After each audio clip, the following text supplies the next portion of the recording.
நாடாளுமன்ற அவையின் கண்ணியத்தை மோடி அரசு சீர்குலைப்பதாக கன்னியாகுமரி நாடாளுமன்ற உறுப்பினர் விஜய் வசந்த் குற்றம் சாட்டியுள்ளார். காங்கிரஸ் பொதுச் செயலாளர் கே.சி. வேணுகோபால் மக்களவை சபாநாயகர் ஓம் பிர்லாவுக்கு கடிதம் எழுதியுள்ளார். அதில் ஜூலை 28, 2025 அன்று பஹல்காமில் நடந்த பயங்கரவாத தாக்குதல் மற்றும் ஆபரேஷன் சிந்தூர் குறித்து நாடாளுமன்றத்தில் விவாதம் நடைபெற்றதாக குறிப்பிட்டுள்ளார். அப்போது பாதுகாப்புத்துறை அமைச்சர் ராஜ்நாத் சிங் ஆபரேஷன் சிந்தூர் நடவடிக்கையின் போது எந்த உயிரிழப்பும் ஏற்படவில்லை என்று பொய் கூறியதை சுட்டிக்காட்டியுள்ளார்.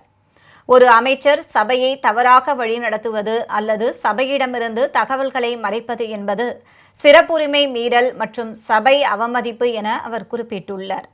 இந்த விவகாரம் தொடர்பாக பாதுகாப்பு அமைச்சருக்கு எதிராக சிறப்புரிமை நடவடிக்கைகளை தொடங்குமாறு கே.சி. வேணுகோபால் வலியுறுத்தியுள்ளார்.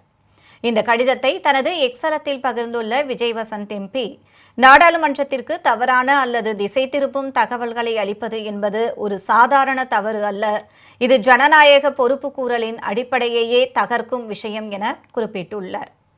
நாடாளுமன்ற அவையின் கண்ணியத்தை குலைப்பதற்கு பதிலாக மோடி அரசு ஜனநாயக கோட்பாடுகளை சுட்டிக்காக்க வேண்டும் என விஜய் வசந்த் எம்பி வலியுறுத்தியுள்ளார்.